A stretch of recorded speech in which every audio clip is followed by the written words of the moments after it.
tardes, llegamos al día lunes 8 de junio del año 2020. Gracias por estar en nuestra sintonía y también gracias por iniciar la semana informándose con Noticiero Hechos. Es un placer llevarle noticias nacionales e internacionales de las últimas horas. Celida, buenas tardes. Muy buenas tardes, Raúl. Qué bueno que ya estás nuevamente con nosotros. Un gusto, como siempre, llevarle las noticias más destacadas de las últimas horas.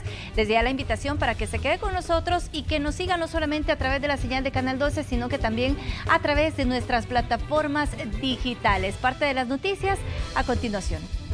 Intestinomicina además de Laboratorios López, una empresa del grupo Procaps. Presenta.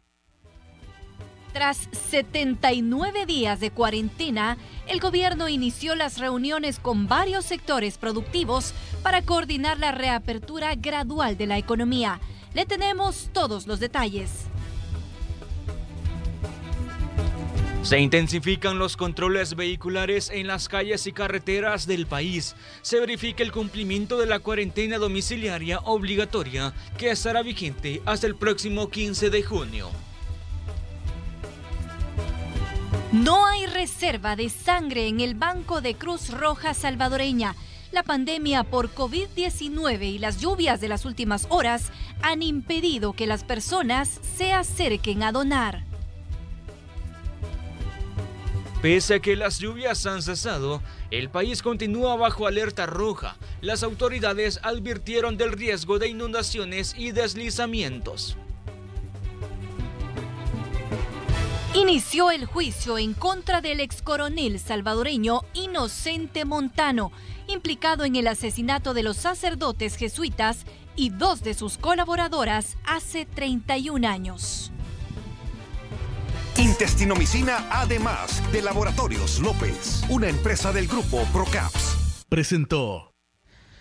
Tenemos a nuestros equipos listos para informar de los hechos de las últimas horas. Saludamos al periodista Enrique López, quien visitó el Banco de Sangre de Cruz Roja Salvadoreña, donde pudo constatar que las personas no se están acercando a donar y ya no hay reservas de sangre.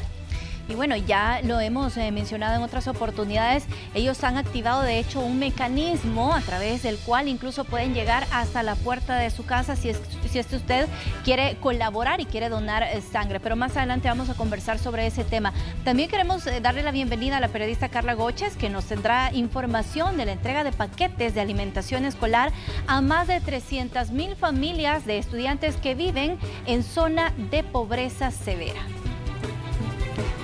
Iniciamos con los hechos de las últimas horas. Representantes de al menos 18 rubros empresariales participan a esta hora en una mesa de negociaciones para reactivar la economía del país que está afectada por la pandemia del COVID-19. Veamos. Empresas de diferentes sectores iniciaron reuniones con el gobierno para la reapertura económica del país, tras cumplirse 79 días de paralización a raíz de la crisis del COVID-19. Protocolos sanitarios y cronogramas de actividades son solo algunos de los acuerdos que deberán alcanzar en las mesas de negociación. Esta es la primera de una serie de reuniones donde se va a tratar de estructurar una hoja de ruta elaborada con todos los sectores para una apertura ordenada, una apertura responsable de la economía y poder también trabajar junto con los sectores, las mecánicas, los protocolos, las medidas y el apoyo que el gobierno debe de prestar a cada una de estas áreas. En este espacio hay representación de sectores de la industria textil, alimentos, plásticos, lácteos, farmacéuticos, industrias creativas, call center, tecnología, centros comerciales, turismo, tecnología y aeronáutica. En un principio se dijo que las actividades económicas retornarían a partir del 16 de junio, pero todo dependerá de los acuerdos, sostiene la comisionada presidencial. Esperar que la mesa debata, que la mesa estructure su cronograma, que estructure esa hoja de ruta y que entonces nosotros podamos tener, digamos, como qué es lo que ahí se plantea. Pues qué es lo que se plantea, nosotros en este momento no tenemos una fecha, desde el momento que el presidente determinó que la mesa de reapertura, de recuperación económica post-COVID es la única interlocutora válida para poder determinar estos datos, pues entonces será ese ese colectivo, donde además van a haber algunos observadores internacionales, o más bien facilitadores también de todo el trabajo que podamos hacer. Entonces ahí van a tener ustedes el cronograma. Cerca del 80% de los sectores productivos de El Salvador pausaron su actividad. Eso también ha generado un duro golpe a las finanzas del Estado. Seguimos teniendo una pérdida de ingresos tributarios, se mantiene la tendencia de los 990 millones que se esperan de pérdida de ingresos del presupuesto a final del año. A esta fecha tenemos una pérdida de 556 millones, que son ingresos que ya no se están percibiendo y que no se sabe si se van a percibir.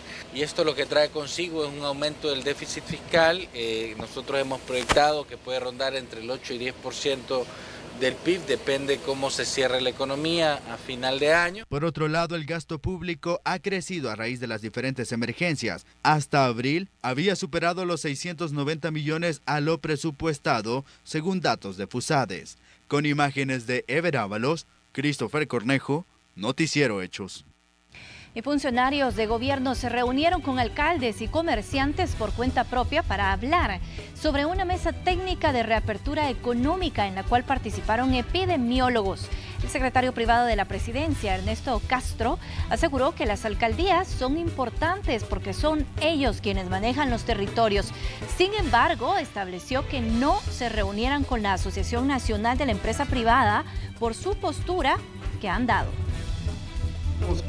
Nosotros lo que estamos es montando unas mesas técnicas con empresarios, con la sociedad civil, con doctores incluso, y con toda la gente que se quieran sumar. Con representantes de la ANEP no nos vamos a sentar como gobierno. ¿Por qué? Porque la ANEP lastimosamente dio un giro últimamente y prácticamente se ha convertido no en una gremial, sino que en un partido político prácticamente. Nosotros nos vamos a sentar con los empresarios que quieran sumarle al país, no con los que estén haciendo agendas ni campañas políticas y ocupando esas gremiales como para plataformas personales. Y seguimos hablando de temas económicos porque el Banco de Desarrollo Económico de El Salvador, Bandesal, jugará un papel fundamental para apoyar a empresarios y sectores productivos para recuperar la economía del país en la etapa post-pandemia del COVID-19. La institución financiera estatal tendrá más herramientas para brindar apoyo económico y con mayores beneficios para los que soliciten créditos. Esto luego que la Asamblea Legislativa aprobó una reforma a la ley del sistema financiero para que los bancos estatales dejen de regirse bajo normativas y parámetros de la banca privada. Menos que somos los que tenemos que inyectarle el combustible a los sectores productivos para que puedan reactivarse, funcionar en las mejores condiciones posibles. Nos corresponde ser ese motorcito que le va a inyectar toda la energía para la reactivación y recuperación de la economía nacional. En la medida que la micro empiece a activarse, la pequeña empiece a despegar, la mediana se consolide y muchos de ellos pasen a ser grandes, obviamente eso trae tras sí una cadena de beneficios. Aumento de empleo, aumento de productividad, aumento de exportaciones, aumento de tributos, finalmente incremento en el PIB y por supuesto eso es una bendición para el país y para todos los salvadoreños. Y esta mañana se instalaron controles vehiculares en distintos puntos del país para garantizar el cumplimiento del decreto ejecutivo 29 y la cuarentena domiciliar obligatoria para prevenir contagios de COVID-19. Solo para verificar su nombre. ¿Sí? 800 controles vehiculares se han establecido en diferentes puntos del país para verificar el cumplimiento de las restricciones de movilidad establecidas en el decreto ejecutivo 29. La población que incumple la normativa podría ser enviada a un centro de contención si se determina que es un caso sospechoso de COVID-19. Constatar que las personas que puedan circular son las que están de acuerdo al decreto y que están en función o que prestan un bien y servicio en función de la emergencia. ¿Qué va a suceder con aquellas personas que no estén autorizadas para...? Mira, lo que siempre hemos hecho, las llevamos a la unidad de salud más cercana o al hospital más cercano para que puedan, se dejan ahí en el hospital o en la unidad de salud para que puedan pasar una revisión médica y de acuerdo a la revisión médica, el médico puede determinar si esta persona es conducida a su casa a cumplir con la cuarentena, o si, dependiendo del criterio médico y del examen que le puedan practicar, pueda ir a un centro de... Aproximadamente 8.000 policías se han desplegado con el apoyo de elementos de la Fuerza Armada. Son más de 8.000 agentes de la Policía Nacional Civil que están en todo el territorio nacional, el cual pues son miembros que pertenecen a la Subdirección de Seguridad Pública y también a la Subdirección de Tránsito. Estamos específicamente en los puntos de control vehicular, está variando, pero hay aproximadamente 200 puntos de control vehicular en los que estamos acompañando a la Policía Nacional Civil. La medida es avalada por los automovilistas. Yo pienso que está bien, ¿verdad? Porque así hay más control, ¿verdad? Y los beneficia a todos, pues, para cuidarlos, tanto uno como el otro, ¿verdad? Y mantener siempre la distancia. Bueno, felicito a la policía, los felicito a ustedes. Así tiene que ser, tenemos que cumplir. El despliegue de elementos y controles se mantendrá en las entradas de todos los municipios hasta que finalicen los efectos del decreto ejecutivo 29 el próximo 15 de junio. Con imágenes de Juan Castellanos y Gerardo Borja, Tatiana Funes, Noticiero Hechos. Y sobre la cuarentena domiciliaria obligatoria, algunos ciudadanos son de la opinión que a pesar del riesgo de salir a la calle y contagiarse del coronavirus, si no se toman precauciones de bioseguridad, consideran necesario iniciar gradualmente la actividad económica para generar recursos y sostener los compromisos familiares. Hay un montón de problemas que se nos han venido encima con esto, ¿va? Y la verdad que ya estamos desesperados, pues. Riesgo hay, pero la necesidad lo hace a uno arriesgarse, ¿va? Hay un arma de dos filos, por decirlo así, ¿va? La gente está sin hambre, sin trabajo, ¿cómo le vengan sus alimentos? ¿Va? No hay nada, ¿va? Y también otro riesgo de que la gente también salga a buscar su trabajo, ¿va? ¿Y qué va a hacer uno? Solo pedirle a Dios. A Dios se le pide con el corazón y lo demás se menea uno como que garrobo, ¿va? Riesgo hay, claro que sí, porque en estos días es donde mayor riesgo hay, pero también la gente necesita también salir a sus trabajos, ¿no? Porque ya no se aguanta esto del hambre y todo, pero sí riesgo todavía hay. Y varias familias de la colonia Santa Rosa en San Marcos que evacuaron sus viviendas debido a las lluvias se encuentran albergadas y urgen de ayuda. Gerardo Borja nos informa al respecto. Buenas tardes, amigos televidentes. A esta hora me encuentro específicamente en la colonia Santa Rosa, esto en el municipio de San Marcos, donde 10 viviendas se han visto afectadas. Escuche, les muestro parte de las afectaciones de algunas viviendas. Como podrán ver, están al borde de un precipicio, casas totalmente dañadas. Este terreno donde me encuentro ahorita está totalmente minado. Estas personas se han trasladado a 2 albergues sobre el pasaje 6. Uno, una casa particular que les han prestado para que puedan pasar ahí mientras pasa la emergencia. Otros están en una iglesia cristiana. Son más de 100 personas las afectadas que solicitan víveres y otras necesidades. Escuchemos. Necesitamos víveres, necesitamos sábanas, necesitamos colchonetas, porque hay unos que duermen varios en una sola o dos. En dos duermen varios y entonces necesitamos pues ayuda. No tenemos, ya lo sentimos desesperados porque no tenemos a dónde irlo. Y entonces lo que más me ha dolido es de que como nos costó, ¿verdad?, hacer la casita y pues verse en la situación de que uno ya no puede vivir en su casa. El huracán Amanda, porque todos los del pasaje 8 hemos sido afectados, donde han habido derrumbes, donde se han arruinado las gradas del pasaje y hay casas bastante deterioradas, donde ha habido muchos derrumbes. Entonces los vimos en obligación de buscar este albergue, todos los del pasaje 8. Hemos sido bastante afectados. Bueno, compañeros, en el estudio ya escuchaban, esas son las declaraciones de parte de los habitantes, lo que están solicitando víveres, colchonetas y que puedan las autoridades intervenir en los daños que ellos tienen en sus viviendas. Específicamente, para mayor ubicación, estoy a las riberas del cerro San Jacinto, entrando por la colonia Santa Fe, como que vamos para el punto de buses de la Ruta 11. Con este informe, compañeros, desde San Marcos, regreso a la señal hasta los estudios principales. Gracias, Gerardo, por tu reporte. Muy buenas tardes. Seguimos hablando de las consecuencias del COVID-19 y es que en las últimas horas se conoció que 3 adultos mayores fallecieron producto del coronavirus y según la información oficial eran internos del asilo Sara Saldívar, esto ubicado en la colonia Costa Rica de San Salvador. El titular de Salud, Francisco Alaví, aclaró que estas personas no murieron de una sola vez, sino en el transcurso de 2 meses. Además, enfatizó que este sector de la población sigue siendo los más vulnerables al virus.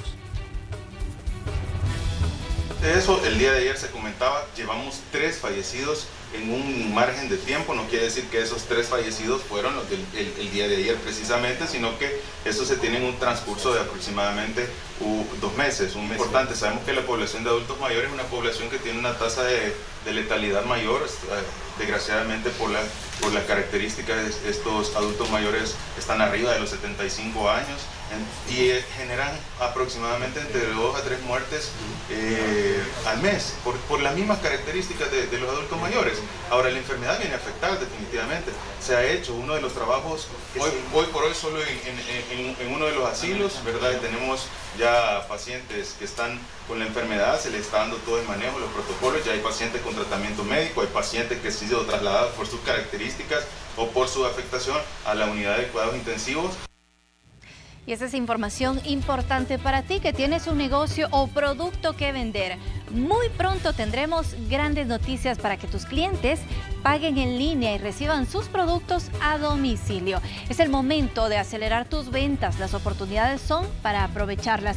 Mantente pendiente. Y vamos a actualizar en este momento los datos sobre el COVID-19 en El Salvador. A esta hora, la última actualización fue a las 11 de la mañana de este día. Hay 3.104 casos confirmados de COVID-19. Ya El Salvador sobrepasó los 3.000 casos, de los cuales 1.361 se han recuperado luego de llevar todo este proceso. Lamentablemente hay 56 personas que ya han fallecido y también hay casos activos como 1.687.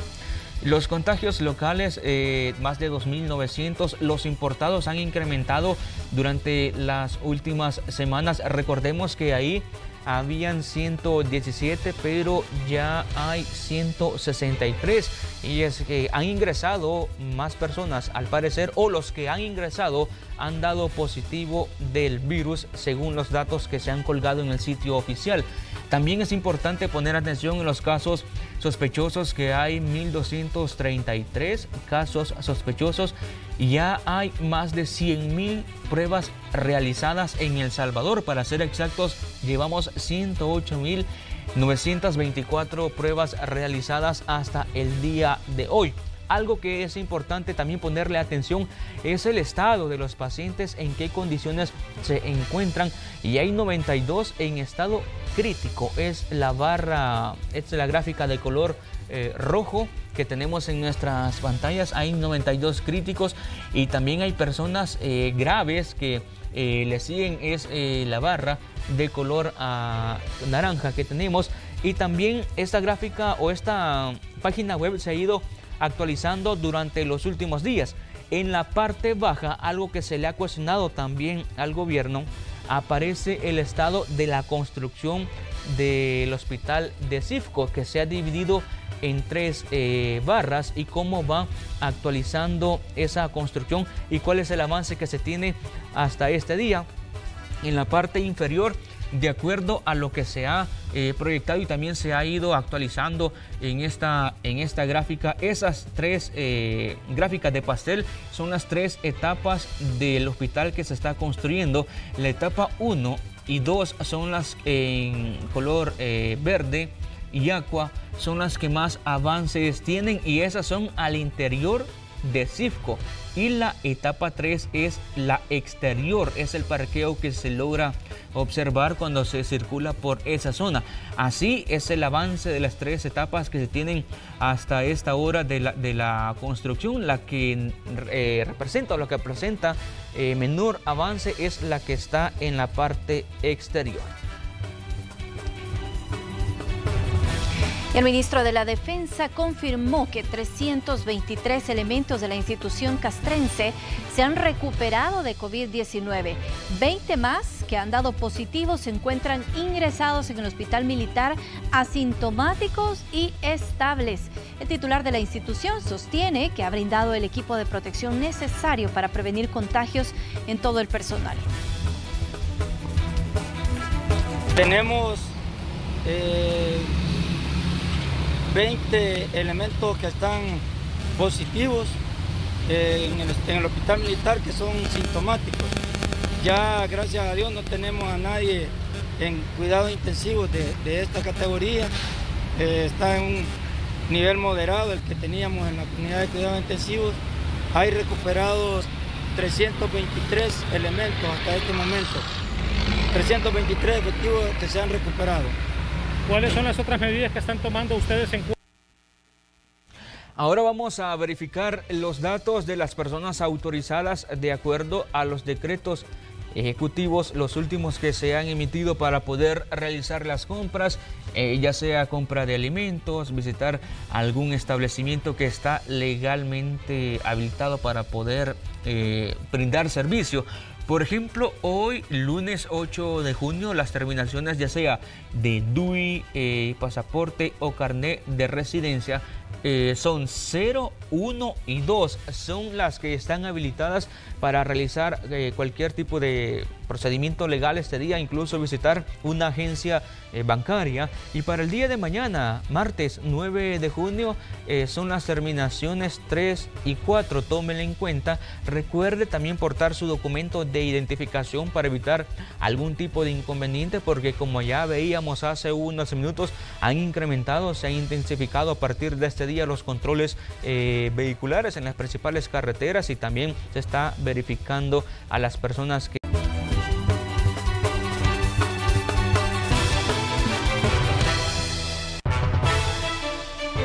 Gracias por continuar informándose con nosotros. Este fin de semana fueron sepultados los integrantes de la familia Melara Salamanca. Se trata de 7 personas que murieron en Santo Tomás luego que un derrumbe destruyera su vivienda. La fila de ataúdes abarcó lo ancho de una iglesia. Aquí fueron velados los cuerpos de 7 personas que murieron esta semana soterradas en Santo Tomás. Así como el terremoto del 2001, ¿cuántas familias no murieron? No fue impactante para cualquier persona. Así impacta aquí también. Se trató de una tragedia. En eso coinciden las personas que llegaron a darle el último adiós a los miembros de la familia Melara Salamanca. Padre, madre y 5 hijos. Los cuerpos fueron trasladados hasta el cementerio municipal de Santo Tomás. Era una caravana custodiada por agentes de la Policía Nacional Civil, que muchos salieron a observar a orillas de la carretera. Decenas de personas grabaron el momento. Entre lágrimas dicen que los Melara no merecían morir así. Era una familia ejemplar que siempre sirvió en una iglesia. A todos los recuerdan como grandes personas. Siempre se mantenían unidos como familia, como padres, como hijos, siempre. Al llegar al cementerio por protocolos ante la emergencia del COVID-19, solo se permitió el ingreso de 20 personas, pero afuera del Camposanto, una multitud despedía a esta familia. Algunos llegaron hasta con fotografías, asegurando que siempre los recordarán, porque fueron ejemplares, dejaron una huella por sus buenos corazones.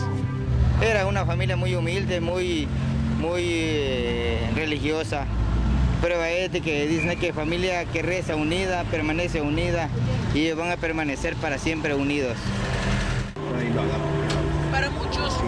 caso de esta familia es el símbolo de la tragedia, ocasionada por el paso de la tormenta tropical Amanda, que en total a nivel nacional causó la muerte de 30 personas. Se trató de una semana de mucha lluvia que provocó luto en todo el país.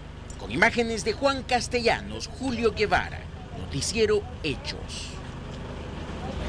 Vamos a más información. A esta hora hacemos un enlace con el periodista Ingmar Batres, quien se encuentra en Cimas de San Bartolo, esto en Ilopango, donde casi un centenar de familias están afectadas y podrían perder sus viviendas debido a una cárcava que hay en la zona. Ingmar, adelante.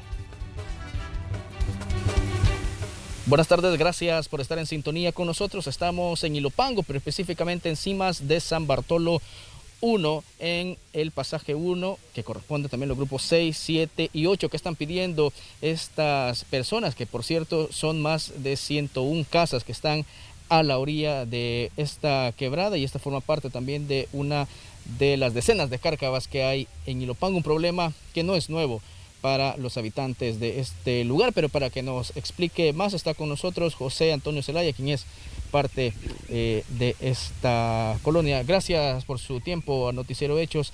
¿Qué es lo que ustedes están pidiendo a las autoridades? Bueno, lo que nosotros estamos pidiendo a las autoridades que vengan a supervisar, a hacer investigaciones a la cárcava que está allá, que cada vez se nos está derrumbando más debido a las tormentas. Ya hicimos diferentes contactos y no nos han escuchado, y gracias a ustedes por venir a dar este reporte, esta información.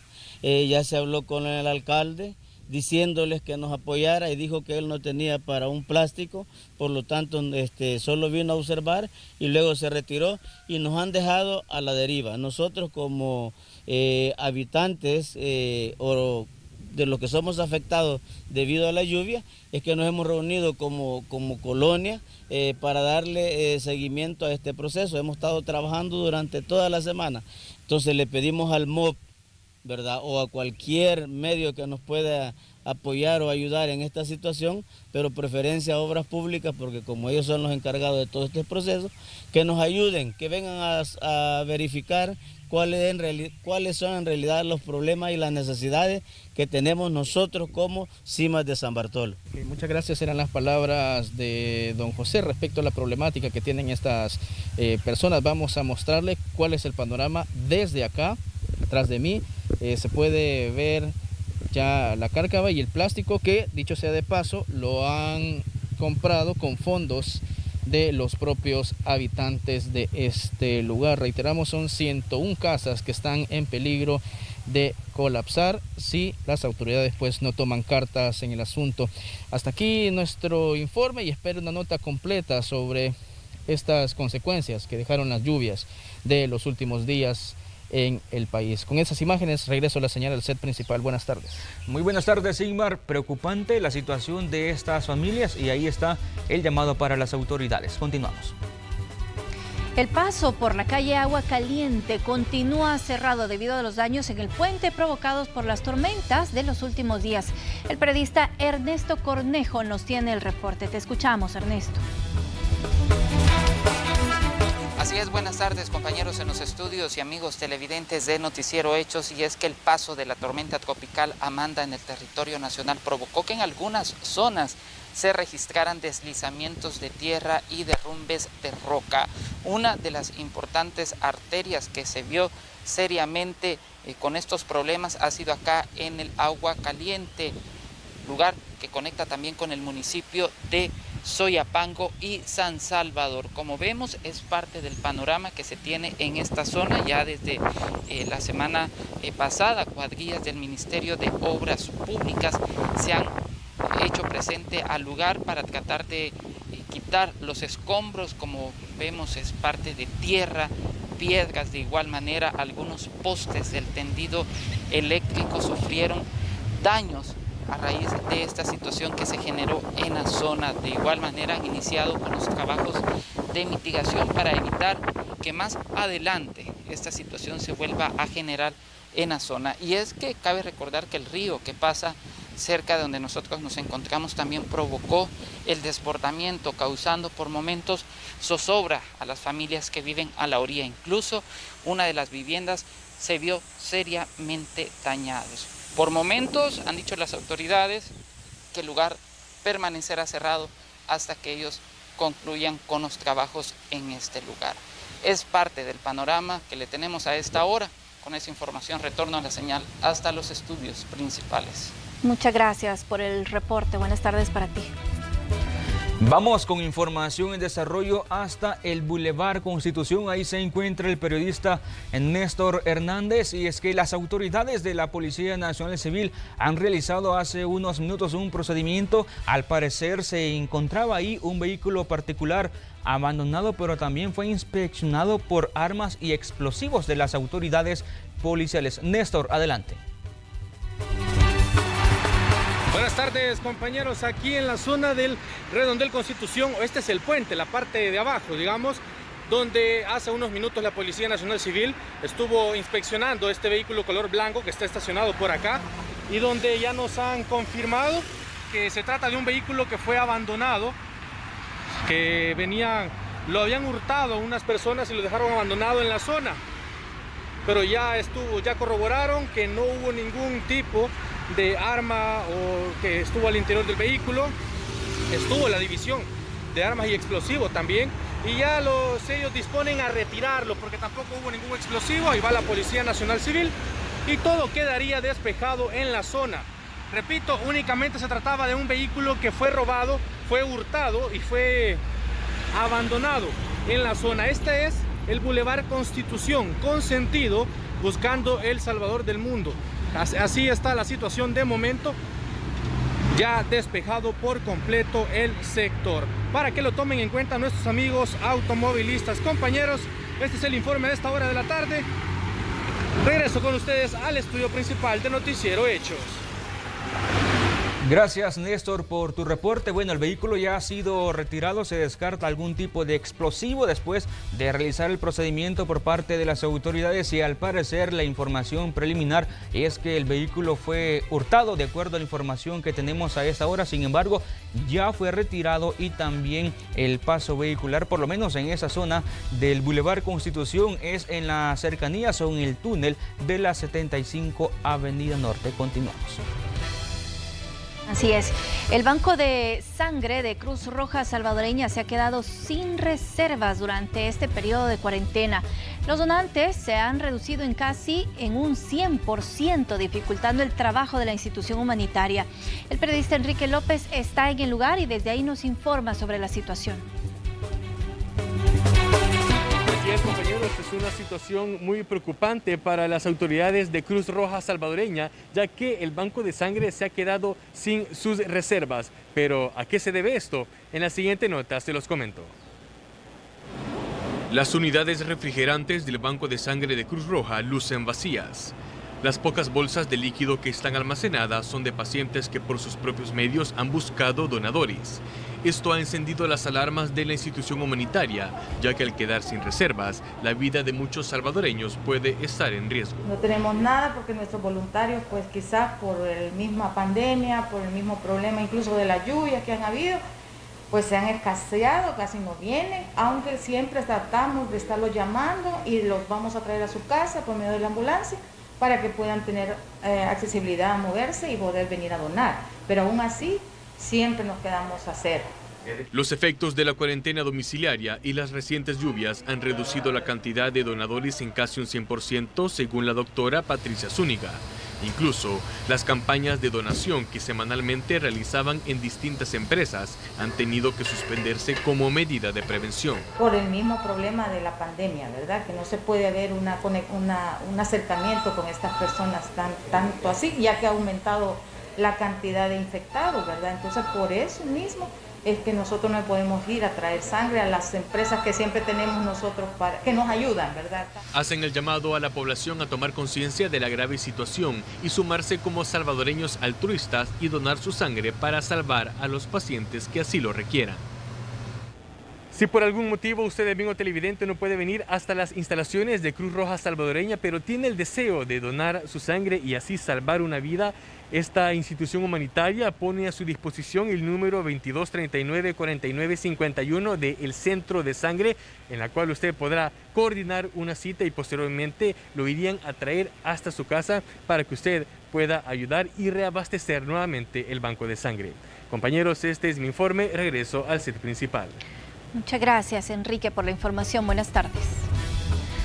Vamos a la siguiente información. Si la gripe te va muy mal, toma Sudagrip, que tiene una familia de antigripales y posee elementos necesarios para aliviar esos síntomas de la gripe y poder descansar. Sudagrip lo puedes encontrar en farmacias, tiendas y supermercados de conveniencia más cercanos. La vida es mejor sin gripe. Un producto de Laboratorios Pai. Vamos ahora con la información del clima con Jonathan Hernández desde el Ministerio de Medio Ambiente. Este es el pronóstico del tiempo para este 8 de junio. Cristóbal tocó tierra el día de ayer en la costa sur de Luisiana.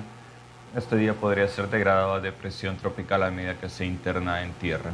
En cuanto a las condiciones de superficie para la región centroamericana, hay una onda tropical que se ubica sobre Jamaica y otra al este de las Antillas Menores, las cuales estarán arribando en los próximos días a la región centroamericana. Este día la zona de convergencia intertropical retorna hacia la posición al sur del país, generando tormentas de moderada a fuerte intensidad sobre la cordillera volcánica central, específicamente en el centro y el occidente del territorio, y en la zona nororiental para horas de la tarde y noche. Temperaturas máximas para este día: San Salvador 30 grados Celsius, Santa Ana con 31, Acajutla con 33, San Miguel llegando a los 35 grados, Nueva Concepción con 34 y La Unión con 31 grados Celsius. Generando que el confort térmico sea usualmente en este día para la zona centro y occidente de agradable a cálido, para la zona oriental de cálido a muy cálido. Para la zona de la cordillera volcánica central, ambiente templado en horas diurnas para las zonas más altas. Temperaturas mínimas para el día de mañana: San Salvador con 19 grados Celsius, Santa Ana con 18, Acajutla llegando hasta los 25, San Miguel con 21, Nueva Concepción con 23 y La Unión con 25 grados Celsius, generando un confort térmico usualmente de agradable a templado sobre el territorio. En cuanto al pronóstico por impactos, esperamos impactos bajos con una probabilidad media de ocurrencia en los municipios de Atiquizaya, Huayúa y Perquín debido a las tormentas que se esperan este día. Eso es todo cuanto al pronóstico del tiempo desde el Ministerio de Medio Ambiente. Muchas gracias, Jonathan. Nos vamos a mantener atentos, por supuesto, a lo que va a ocurrir durante las próximas horas en cuanto a condiciones del clima. Vamos a hacer ahora una pausa comercial, pero regresamos en minutos. No nos cambie. FP Confía presenta. Vamos a noticias internacionales con Graciela Rajo. Adelante. Buenas tardes, es momento de iniciar nuestro recorrido a nivel internacional y esta vez lo vamos a hacer actualizando la situación del COVID-19 en América Latina. Nos vamos a enlazar de inmediato con el periodista Eduardo Quiterio. Él se encuentra en la zona de Puebla, México. Adelante, Eduardo, cuéntanos. ¿Qué tal, compañeros de la red de noticias de Albavisión? Soy Eduardo Quiterio y los saludo desde Puebla, en México. Esto para informarles cómo se encuentra el panorama derivado de esta contingencia del COVID-19 en nuestro país. De acuerdo a las autoridades mexicanas, las últimas cifras que han reportado es que son 117.103 casos positivos de coronavirus, de los cuales 19.629 están catalogados como de manera activa y lamentablemente se registra el deceso de 13.699 personas.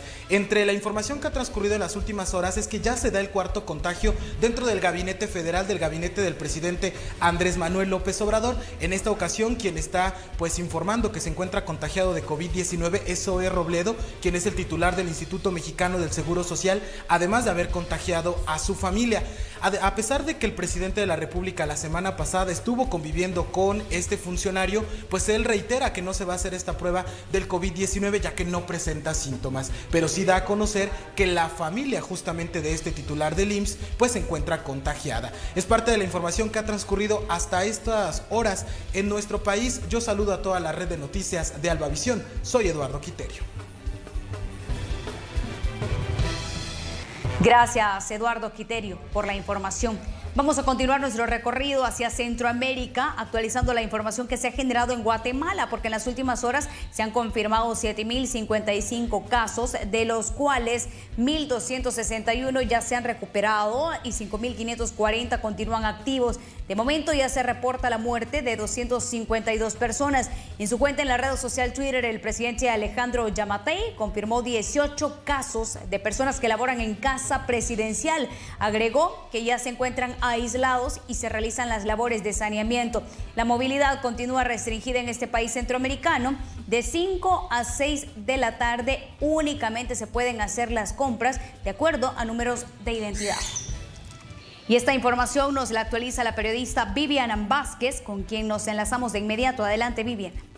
Recientemente fue inaugurado el hospital de Zacapa, en donde van a atender estrictamente a los pacientes que den positivo a las pruebas de COVID-19 y buscan ya la reconstrucción de un nuevo hospital en Escuintla y de esa manera pues ya abarcar con 8 hospitales para atender la pandemia que impacta el territorio guatemalteco.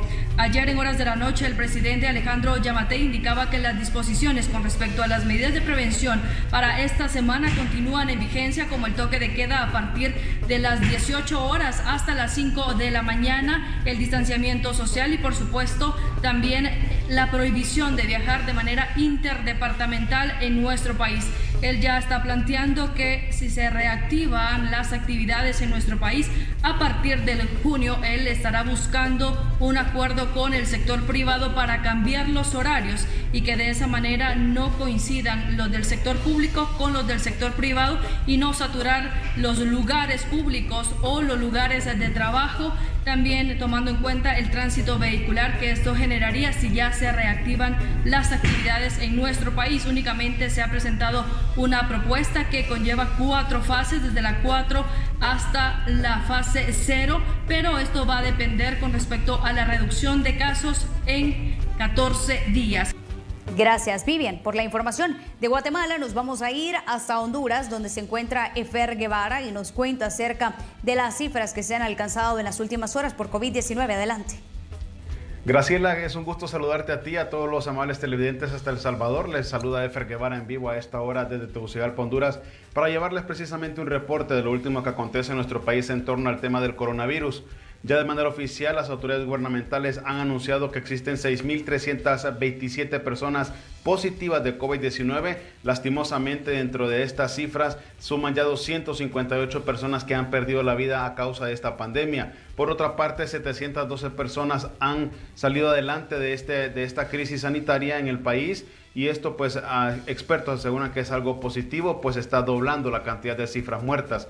Ante esta situación, el gobierno, desde hace días atrás, ha tenido la presión por parte de la empresa privada para reaperturar el comercio en el país. Y ya hoy lunes, de manera inteligente, se han aperturado algunos negocios, entre estos centros comerciales, tiendas y otros lugares de servicio público para que la población pueda, pues, siempre poder reactivar la economía de manera paulatina.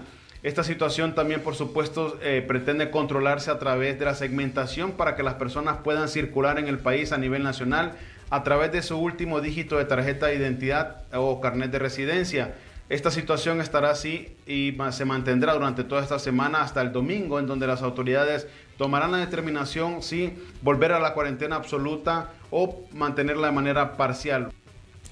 Gracias, Efer Guevara. Así las cosas en Centroamérica. Nos vamos de inmediato hasta Sudamérica, donde existe preocupación en medio de la cuarentena. Esto ante el incremento de casos de agresiones físicas y psicológicas a menores de edad que se encuentran en confinamiento en Bolivia. Muchos de ellos estarán viviendo en medio de familias que están con mucha tensión por situaciones que los afecta económicamente, también afectados a nivel de salud, a nivel de relaciones familiares desgastadas, situaciones de vivienda. Así la información en este primer recorrido a nivel internacional. Regresamos hablando acerca de los actos fúnebres de George Floyd.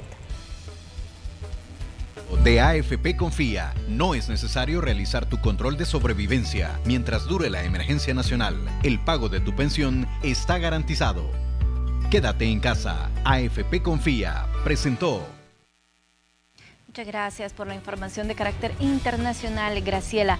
Vamos a conocer ahora lo más destacado en el mundo de los espectáculos con Lorena Mengíbar.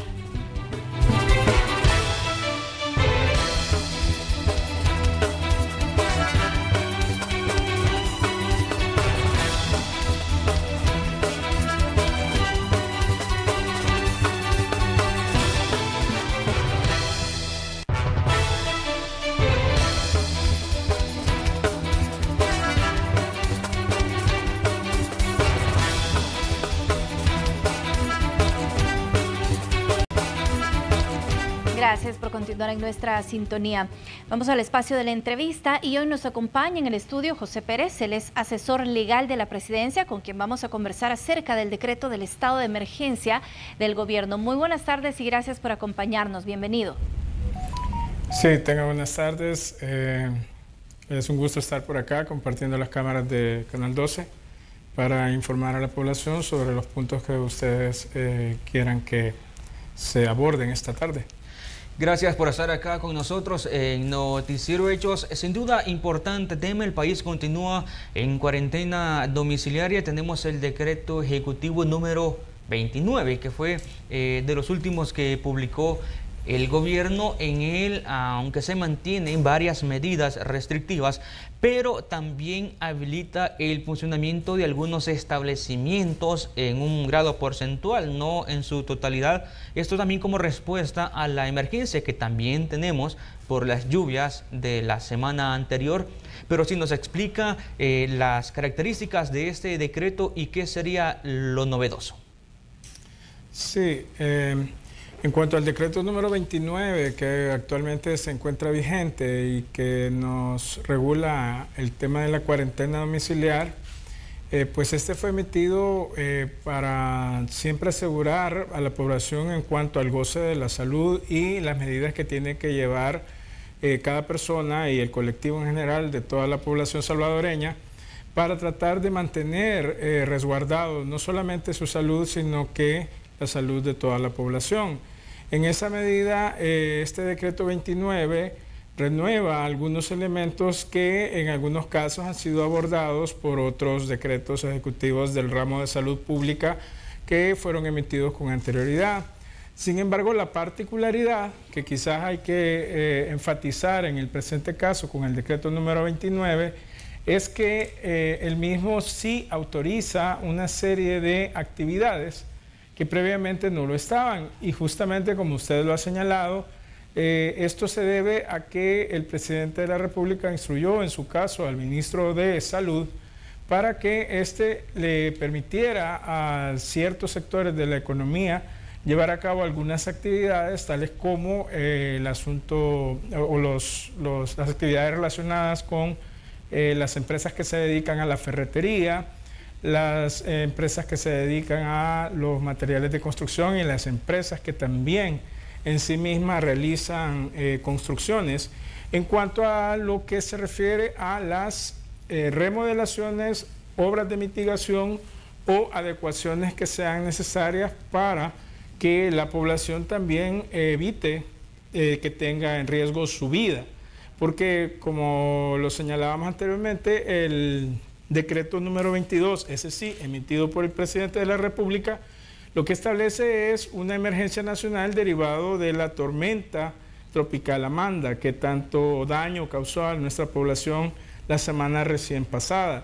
Y es por ese motivo que, a raíz de los daños que se ocasionaron, se potencia la utilización de estas otras actividades a través del decreto 29, activándolas para que la población misma pueda llevar a cabo las reparaciones e inclusive para que en muchos casos alcaldías o el resto de entidades del Estado puedan, en el marco del decreto de emergencia que se establece a través del decreto 22 de la presidencia, realizar cualquier clase de reparaciones, obras de mitigación o adecuaciones que precisamente eviten que los efectos de la tormenta tropical Amanda generen mayores perjuicios ahora que entra el invierno con mayor, digamos, fuerza al país. Y entenderíamos que estas empresas ya se quedan operando, ya se quedan funcionando con normalidad, o tiene un periodo de vigencia en el cual se les va a decir, mire, hasta acá dejan de operar y nuevamente pasan a la cuarentena. Y me gustaría saber también, licenciado, porque se ha hablado mucho de este decreto que no tiene un asidero legal. A su juicio, ¿en qué se fundamenta legalmente este decreto? Bueno, en primer lugar hay que aclarar que el tema de la vigencia del decreto número 29, que regula las actividades de las que anteriormente estábamos hablando, o que autoriza estas actividades, pues tiene en principio una culminación de su vigencia el 15 de junio. y dependerá mucho de cuál sea la evolución de la pandemia que aqueja al país, el hecho que se prolongue o, en su caso, estas actividades continúen también, se pondere que siguen siendo necesarias. Por otro lado, y en este punto es bien importante que tengamos en cuenta lo que usted nos señala, porque han existido una serie de campañas a nivel de redes sociales e inclusive por otros mecanismos de comunicación que han estado cuestionando la legalidad del decreto número 29 a raíz de que aseguran que no tiene un asidero en una norma secundaria, o sea, en una ley de la República. Siempre se ha mantenido y se seguirá manteniendo de parte de la Presidencia de la República y del Ministerio de Salud, que es el que emite esta clase de decretos, que la fundamentación jurídica adecuada en la que se funda cada uno de estos decretos han sido y seguirá siendo el Código de Salud. En su momento se desconoce las razones, o si es que acaso existirán, pues no se revelan de manera tan abierta por parte de quienes critican la labor que el gobierno está realizando en torno a este punto de salvaguardar la salud y la vida de la población. ¿Por qué razones es que señalan que el decreto 29 es ilegal o que no tiene un asidero legal?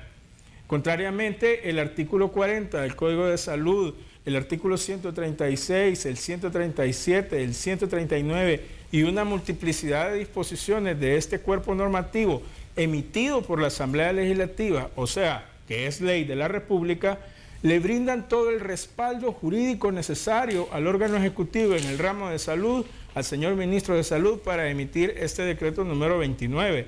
Y claro, actuando dentro del marco de la legalidad que le establece el Código de Salud, por ende se trasciende también al tema de lo constitucional y podemos entender perfectamente también que en el ejercicio de una potestad reglada por la ley, el señor ministro está tratando de brindarle las herramientas a la población para que resguarde su salud a través de la cuarentena domiciliaria obligatoria.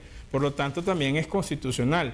Por eso, repito, estas voces que se han alzado mencionando la ilegalidad o la inconstitucionalidad del decreto 29, creo que deben evitar confundir a la población, porque el decreto número 29 sigue siendo obligatorio por cuanto ha sido emitido por una autoridad legalmente establecida, como lo es el ministro de Salud, y a su vez en ejercicio de potestades que le otorga una ley secundaria que es el Código de Salud.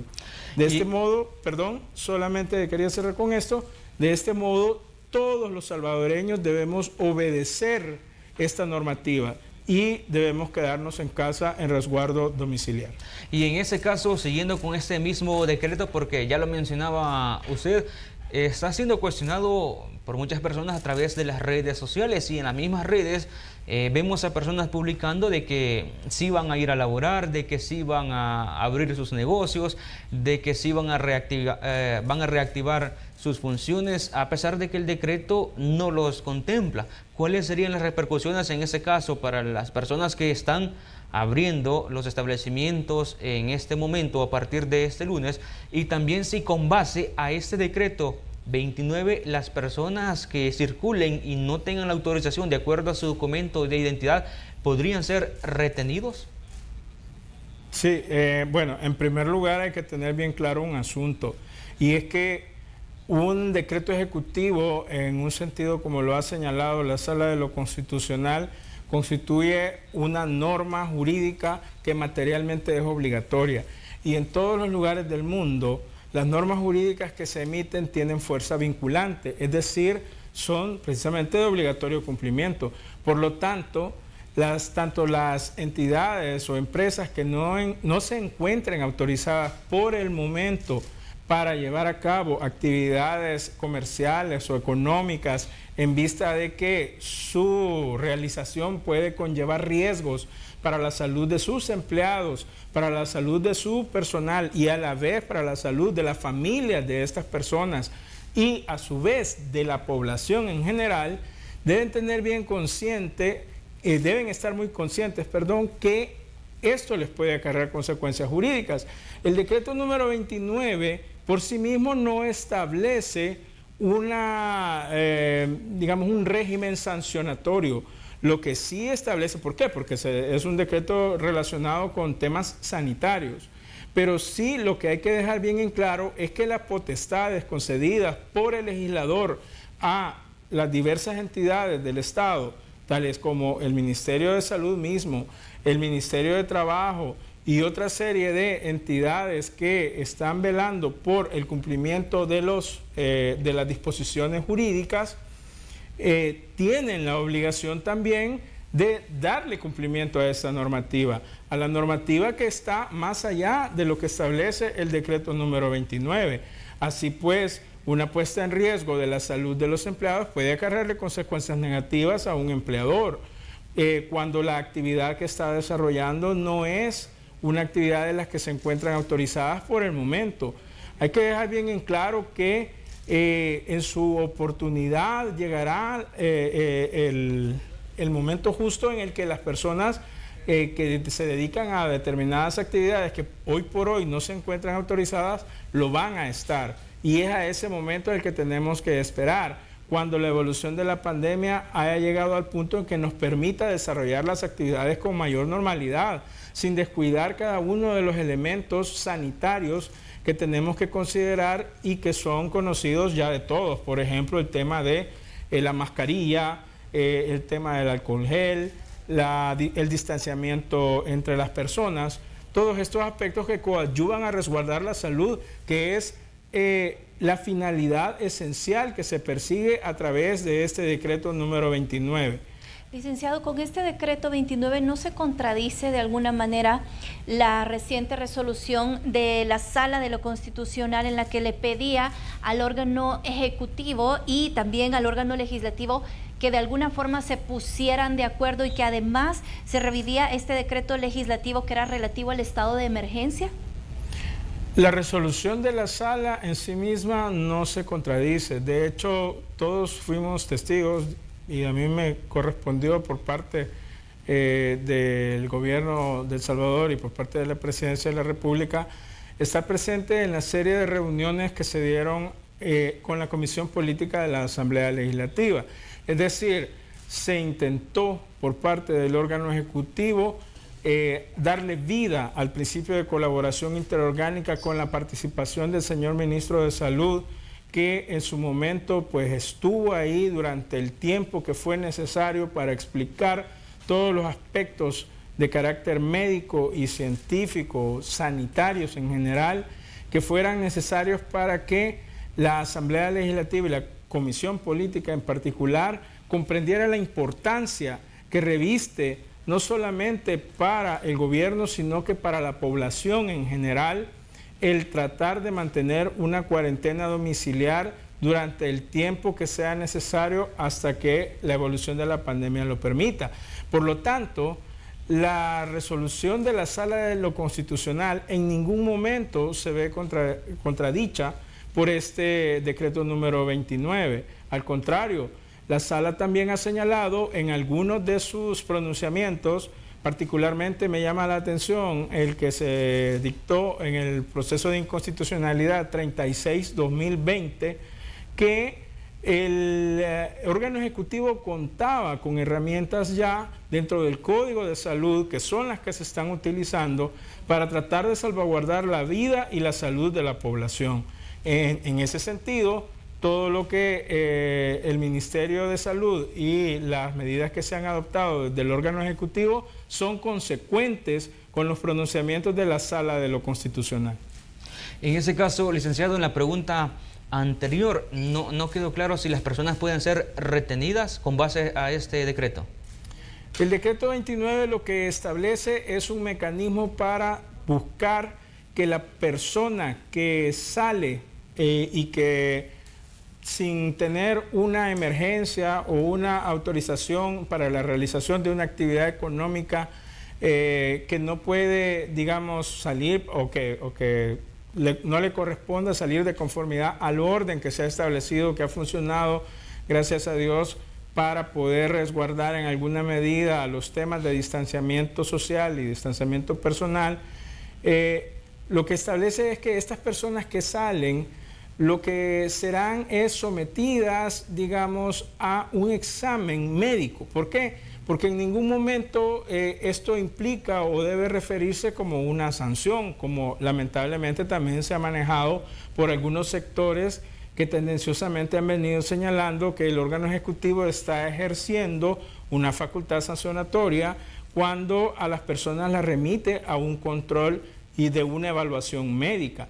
En esos casos es eso lo que corresponde, y dependiendo si las personas se encuentran con sintomatologías, así lo señala el decreto, ellas podrán ser remitidas hacia algún centro sanitario. Sin embargo, de lo contrario, pues serán remitidas hacia su casa. Esto es bien importante que lo tengamos presente, porque en todo caso la exposición al virus que uno puede llegar a tener cuando sale de su casa es lo que está tratando de evitarse, y es esa medida la que trata de salvaguardar no solamente la salud de la propia persona que sale de su cuarentena sin una causa justificada, sino que también la salud de la población en su conjunto, como un colectivo. O sea, en este caso la persona lo que sí puede ser es llevada a un centro asistencial, a una unidad de salud, por ejemplo, que se le realice la prueba y posteriormente a su vivienda, si es que no tiene síntomas.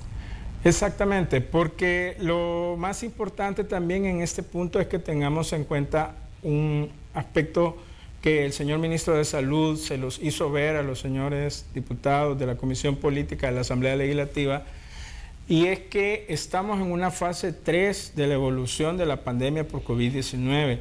Esta fase 3 implica un mayor número de personas que se encuentran ya contagiadas por el virus. Esto significa que en todo caso la persona podría ser, si cuenta con síntomas, llevada a un centro sanitario o en su caso de vuelta a su casa. ¿Con qué finalidad? Con la finalidad que se evite que esa exposición en un momento en el que la cantidad de personas contagiadas ha ido en incremento y a la vez inclusive las personas que lamentablemente han fallecido, se evite que este número se incremente y se evite que a su vez todas las instalaciones hospitalarias, como lo ha señalado en su momento también el señor ministro de Salud, se vean colapsadas y que a su vez esto conlleve a una verdadera crisis sanitaria en El Salvador. Ahora, hablando de este periodo de vigencia que usted mencionaba, ¿qué va a pasar después del 15 de junio? ¿Podemos esperar ya una reapertura gradual económica? En cuanto a este punto, habrá que realizar dos análisis concretos en un análisis de ponderación de los derechos. Hay que tener en cuenta que no solamente estamos en presencia de una situación que conlleva aspectos económicos, sino que primordialmente aspectos sanitarios. Y por eso es que a partir de este día se instaló una mesa de trabajo vinculada con el tema de la reactivación económica. Es esto, la evolución que se tenga en cuanto a las posibilidades que las empresas y los establecimientos comerciales tengan para adaptarse a los protocolos sanitarios necesarios para salvaguardar la salud de las personas, que se irá marcando la pauta respecto de la fecha en que se dictará la reapertura. Y por supuesto... ¿Pero qué es lo que haría falta? Porque es que estas mesas se instalaron desde hace ya varias semanas. Hay aportes de parte de las empresas para mostrar un poco esa apertura que tienen también de adaptarse a todos los protocolos sanitarios necesarios. ¿Qué es lo que estaría haciendo falta desde el punto de vista legal? Desde el punto de vista legal es muy probable que lo que se dicte sean las autorizaciones pertinentes, es decir, un decreto que vaya brindando la pauta para la reapertura gradual de las empresas, pero ante todo también la evaluación sobre el tema de la evolución de la pandemia, como digo con anterioridad, porque ¿qué va a pasar si esto no se hace de una manera gradual, oportuna y conllevando una adecuada ponderación de los derechos de las personas, no solamente los derechos económicos, sino que también los derechos personales como la salud y la vida? Lo que va a pasar es la experiencia que hemos visto en otros espejos de la región, donde han tenido que retroceder después de una apertura apresurada. Entonces, es mejor, como lo señalan algunos en algunas de sus alocuciones, ser precavidos, que generar condiciones para contagios masivos y eventuales muertes de los salvadoreños. Es decir, licenciado, que la reapertura económica dependerá del comportamiento de la enfermedad, de acuerdo a lo que se ha proyectado. Principalmente así es. Y por el otro lado, también de la adecuación a los protocolos que se vaya dictando por parte del Ministerio de Salud. Es decir, que aún no es seguro que se reactive la economía a partir del 15 de junio. Por el momento, nosotros no podemos aventurarnos, sería irresponsable de parte de este servidor estar emitiendo o señalando una fecha específica. Y por lo tanto, hay que evaluar todos esos elementos que les he mencionado anteriormente. El Ejecutivo cuenta con una herramienta legal que le permita cerrar una empresa que no cumpla con lo que está en este decreto, porque muchas anunciaron y bueno, decían durante el fin de semana que se iban a aventurar, que iban a intentar abrir, operar nuevamente, pues en vista de que todavía no se tiene una respuesta certera de cuándo se inicia esta reapertura económica. El Ministerio de Trabajo, por ejemplo, en conjunto con el Ministerio de Salud, pueden evaluar perfectamente las condiciones sanitarias dentro de su marco de competencias, claro está, que le señala ya el ordenamiento jurídico salvadoreño, las condiciones sanitarias en que se desempeñan los trabajadores. Y si estas condiciones no son adecuadas para el ejercicio de las actividades a las que se dedican las empresas, se pueden ver expuestas a procedimientos administrativos que les irroguen responsabilidades administrativas, sin duda alguna. Pero esta no es facultad del Ejecutivo, ¿o sí? El Ejecutivo cuenta, como le repito, con herramientas tanto en el Código de Trabajo como en el Código de Salud. Por lo tanto, esto ya está dictado por la Asamblea Legislativa y el Ejecutivo lo que hace es verificar el cumplimiento de la normativa que forma parte del ordenamiento jurídico. Ya hay recursos en la sala en contra de este decreto. ¿Ustedes van a acatar independientemente cuál sea la decisión? Por supuesto, el presidente Bukele y los funcionarios del órgano ejecutivo siempre han sido consecuentes con la idea de que hay que darle cumplimiento a las sentencias que provienen de la Sala de lo Constitucional, así como de cualquier otro tribunal de la República. Es parte del respeto de la institucionalidad en un Estado democrático de derecho, en un Estado constitucional de derecho, y por lo tanto se habrá de cumplir con ellas. Ahora bien, esto no significa que necesariamente la visión que pueda brindarse por parte de otras entidades que forman parte de la organización del Estado pueda compartirse con la del Ejecutivo. Y hay que tener en cuenta una cosa, que cada una de las decisiones que, por ejemplo, hoy están en manos de la Honorable Sala de lo Constitucional implican responsabilidades para ellos como entidades independientes que no tienen que dejarse influenciar por todas las presiones que algunos grupos están formulando, como lo hemos mencionado a través de redes sociales, de comunicados e inclusive institucionalmente por otros órganos como la Asamblea Legislativa. Más bien tienen que tratar de ser consecuentes con sus postulados dictados previamente en otras resoluciones donde han señalado claramente que la salud es uno de los derechos fundamentales más importantes y que tiene que resguardarse en su caso para toda la población salvadoreña. Licenciado, muchas gracias por habernos acompañado en este espacio. El gusto ha sido mío y espero que las personas continúen respetando las disposiciones emanadas del órgano ejecutivo, en tanto que van siempre en pro y en beneficio de la población. Muchas gracias, licenciado. Nosotros vamos a un corte y ya regresamos.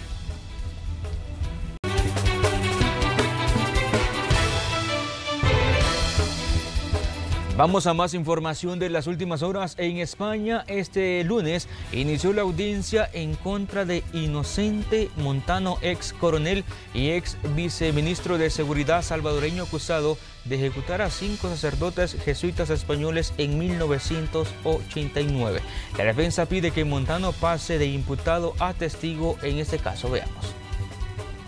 150 años de cárcel por su supuesta participación en el asesinato de 6 sacerdotes jesuitas y 2 colaboradoras es lo que pide el Ministerio Público contra el coronel salvadoreño Inocente Montano, quien compareció este lunes a la primera audiencia oral en España. Este señor que se sienta hoy en el banquillo está acusado de haber participado, de la forma que sea, que ya se establecerá a lo largo del curso, su forma de intervención punible en el asesinato, entre otros, del padre Ellacuría. La defensa pide que su acusado pase a ser testigo en el caso, tal como el de René Mendoza, exteniente y miembro del batallón Atlacat, quien estaría involucrado en la masacre de los religiosos. El acusado pase desde esa condición que tiene como acusado a testigo y que esta parte... y que se pueda suspender el juicio para que esta parte pueda preparar tanto la declaración de su cliente como la del testigo, porque el cambio de configuración de acusado a testigo pues influye en la defensa de esta parte. El juicio oral se desarrollará en 2 etapas. La primera tendrá lugar del 8 al 10 de junio y la segunda del 8 al 16 del mes de julio. Si se prescribe el procedimiento contra Montano, se sostendrá que se haga justicia por las víctimas, asegura el representante fiscal, quien también apoya la solicitud de la defensa. Si nosotros hoy no apoyamos la prescripción invocada por la defensa, desde luego cometeríamos esa injusticia y desde luego no haríamos válida la palabra del padre Ellacuría. Y termino diciendo con otra cosa también desde el punto de vista de prevención, lo digo sobre todo para encajar bien el por qué apoyamos la prescripción. La extinción de la responsabilidad criminal que nosotros hoy solicitamos en modo alguno, por los motivos que he indicado antes, es incompatible con la verdad, con la justicia y con la garantía de que este tipo de crímenes tan graves y tan horrendos no se vuelvan a cometer y, por tanto, con la garantía de repetición. Los jesuitas asesinados en el campo de la Universidad Centroamericana José Simón Cañas fueron los españoles Ignacio Ellacuría, Segundo Montes, Ignacio Martín Varo, Armando López y Juan Ramón Moreno. También asesinaron junto a ellos a los salvadoreños Joaquín López, la empleada doméstica de la universidad Julia Elba y su hija menor Celina Ramos, un 16 de noviembre de 1989. Nelson Quinteros, Noticiero Hechos.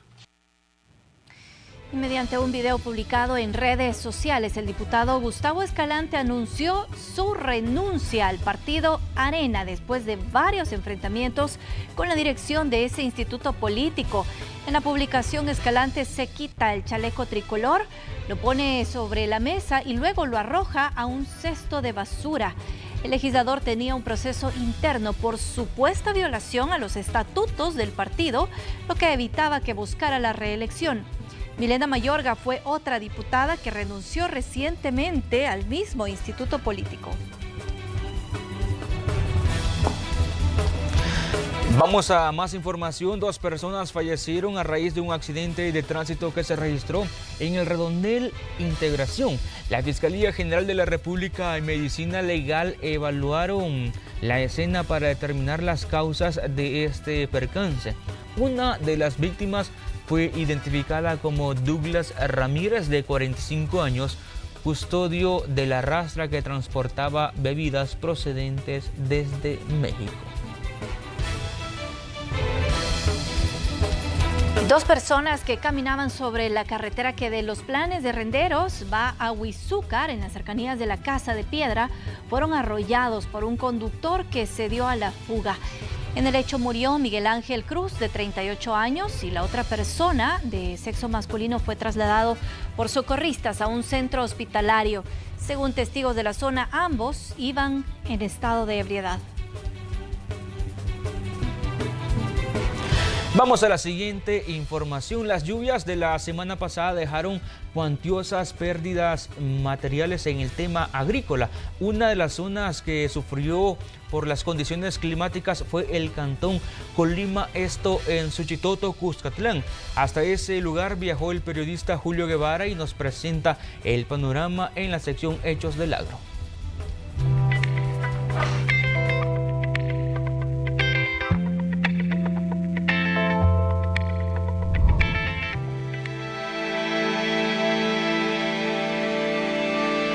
Las esperanzas agrícolas desaparecieron en este lugar, invadidas por la decepción. Estas personas tratan de recuperar parte de sus cultivos. Es lo único que les queda, luego que el esfuerzo de varios meses fuera destruido por la fuerza del río Lempa. Esto estaba muy tierno cuando la crecida llegó. Esto ya se perdió hoy. Y aquí también no se puede enviar ni al mercado porque quedó demasiado sucio. Y podemos ver de que estaba a unos 5 días para estar en su propio punto, en donde se puede comercializar. Ahora está echado a perder. Son agricultores de Colima, cantón ubicado en Suchitoto, Cuscatlán. En estas tierras se cosechan grandes cantidades de elote y miles de toneladas de maíz. Pero este año las recientes condiciones climáticas no lo permitirán. Los cultivos fueron arrasados. La destrucción es evidente. Miles de matas de maíz que estaban a punto de producir quedaron literalmente dobladas en lo que ahora son tierras pantanosas. En realidad se siente cierta depresión, porque en parte teniendo esta situación del coronavirus más esto, como que se siente un poco rara la situación, porque es la esperanza de llevar el alimento a nuestras familias y para que lo veamos inundarse, no es muy apreciable la cosa. Cuantiosas pérdidas y, cómo no, si hablamos de aproximadamente 500 manzanas de cultivos completamente destruidas. Este río invadió las propiedades cercanas. Los afectados sostienen que nunca habían sufrido inundaciones de este tipo, a pesar de su cercanía con el imponente río Lempa. Algunos cultivos aún están en el agua, porque la inundación se resiste a desaparecer. Y el río, después de esto, el río de que desborda, hace el daño volúmenes afuera del caudal, y luego se queda llevándonos, devastándonos las tierras, las parcelas donde producíamos. Ahora se han ido muchas áreas, se las ha llevado hacia abajo. Entre los lamentos por las pérdidas, algunos trabajadores de la tierra buscan ser optimistas, asegurando que todo pudo ser peor. Sin embargo, están conscientes que reponerse no será tarea fácil. Pues lo triste dicen que es perder la vida. Y entonces, pero aquí, gracias a Dios, nosotros estamos alegres porque estamos vivos. Y de allí para allá, Dios es el que da y Dios es el que quita. Eso, así tiene que ser. Entonces, pero aquí, lastimosamente, sí se perdió todo. Completamente todo. Todas sus inversiones fueron arrastradas por fuertes corrientes de agua. Duro, lamentable. Sobre todo porque se trata de una comunidad rural que vive del trabajo agrícola. La esperanza era recolectar buenas cosechas, pero el destino les cambió todo y solo les ha quedado conformarse con unas cuantas mazorcas. Con imágenes de Eric Alfaro, Julio Guevara, Noticiero Hechos.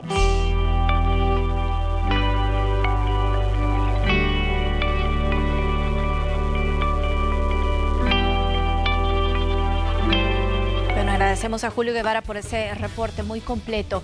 Y ahora queremos contarle que Protecno es la aspersora más resistente y por ser fabricada en El Salvador cuenta con respaldo técnico y una completa existencia de repuestos que respaldan su compra. Encuentre su aspersora Protecno en el agroservicio de confianza, disponible en presentaciones de 15, 17 y 20 litros. Protecnos, su aspersora garantizada. Vamos a conocer las denuncias de la población en la sección Hechos en tu comunidad. Una cárcava podría dejar sin sus viviendas a un grupo de familias en el pasaje 6 de la colonia Cimas de San Bartolo en Ilopango. El hueco, que aumenta de tamaño, apareció a finales de 2007, pero las lluvias que afectaron al país en los últimos días han complicado. Los afectados instan a las autoridades a implementar trabajos de mitigación. En riesgo están varias familias que viven en el pasaje G de la colonia Tixat de San Bartolo en Ilopango. Un muro de aproximadamente 8 metros de altura podría colapsar a raíz de la inestabilidad de la tierra y caer sobre un promedio de 10 viviendas. De forma provisional, algunas personas han colocado plástico para evitar los deslizamientos. Sin embargo, hacen el llamado al ministro de Obras Públicas, Romeo Rodríguez, a ejecutar obras de mitigación. Y varios deslizamientos de tierra persisten en la carretera que de San Jacinto conduce hacia los Planes de Renderos. Uno de los tramos más afectados es el kilómetro 2,5. Conducir en la zona es más complicado. Empleados de ANDA serían los responsables de realizar trabajos inconclusos sobre un tramo del kilómetro 6 de la carretera antigua a Zacatecoluca. Hace aproximadamente 4 meses cambiaron una tubería dañada, pero no aplicaron asfalto al tramo donde se realizaron las perforaciones. La situación nuevamente se complicó. El 2560-1240 está disponible para que usted denuncie los problemas de su comunidad. Con imágenes de Gerardo Borja, Christopher Cornejo, Noticiero Hechos. Vamos a seguir conociendo lo que ocurre en el ámbito internacional, así que nos enlazamos nuevamente con Graciela Rajo. Gracias por continuar en nuestra sintonía. Es momento de seguir con nuestro recorrido a nivel internacional y esta vez lo vamos a hacer en los Estados Unidos, donde en las últimas horas han continuado también los actos fúnebres de George Floyd, el hombre afroamericano de 46 años, cuya muerte bajo custodia policial provocó nuevas protestas contra la brutalidad en ciudades de todo el país y en otras partes del mundo. Este lunes, los actos protocolarios se realizaron en Houston. El funeral y el entierro de Floyd tendrán lugar el martes. Un asistente del ex vicepresidente de Estados Unidos, Joe Biden, dijo que el candidato presidencial demócrata planeaba viajar a Houston para reunirse con la familia de Floyd y dar un mensaje por video en el funeral. El presidente Donald Trump de momento ha ordenado el domingo que las tropas de la Guardia Nacional comiencen a retirarse de la capital de la nación después de desplegarse allá para ayudar a la policía. Y mientras se realizan estos actos protocolarios, las autoridades de los Estados Unidos están exhortando a los manifestantes por la muerte de George Floyd a que se sometan a pruebas del COVID-19 después de una semana de marchas en las calles y contacto directo con ellos.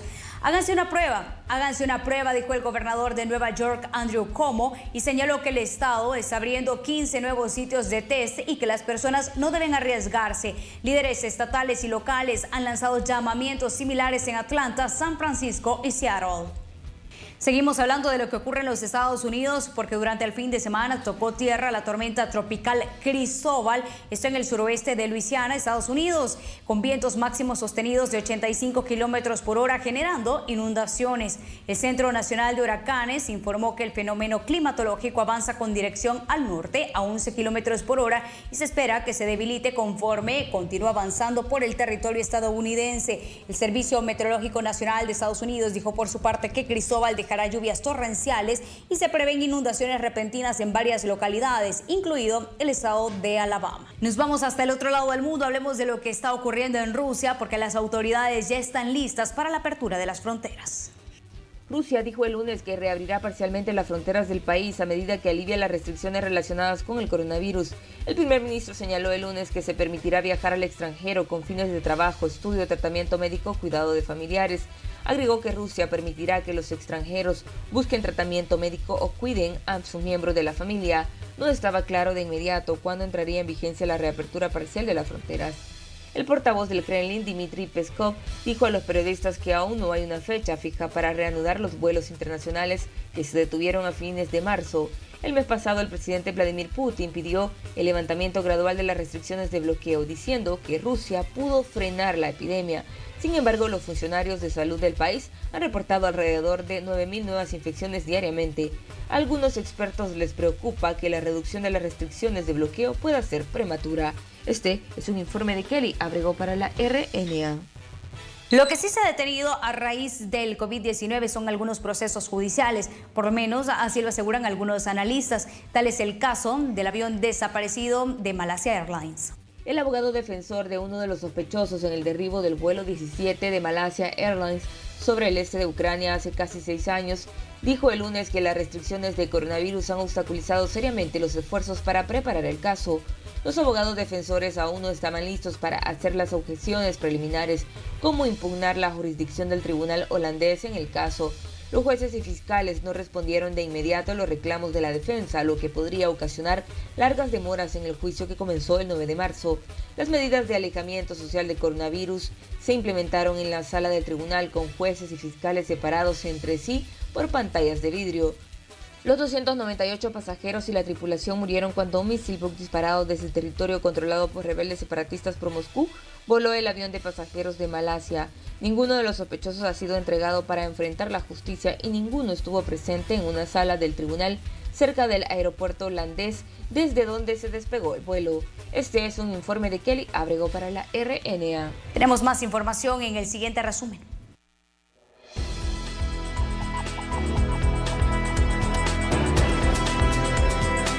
Los pasajeros que llegan al aeropuerto de Manchester deben cumplir una cuarentena de 14 días bajo las nuevas regulaciones gubernamentales que entraron en vigencia este lunes.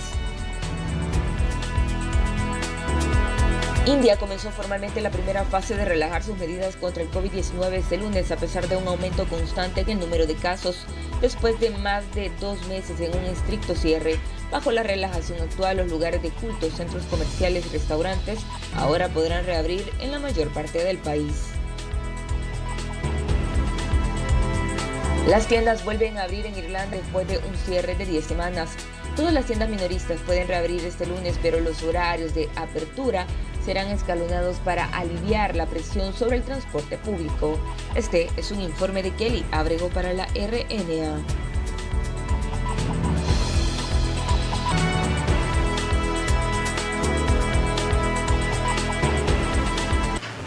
Finalizamos así nuestro recorrido a nivel internacional. Continúe informándose con nosotros.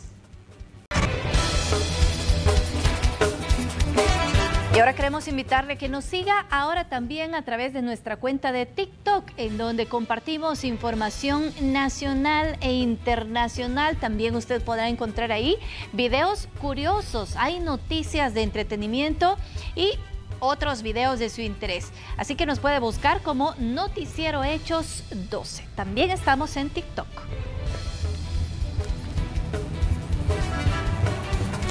Una nueva cuenta de otra red social de Noticiero Hechos. Lo invitamos a que nos siga, al igual que lo hace ya en las otras cuentas de Facebook, Twitter e Instagram. Así es, contenido diferente. Así concluimos esta entrega de noticias. Gracias a usted por habernos acompañado. Pase buenas tardes.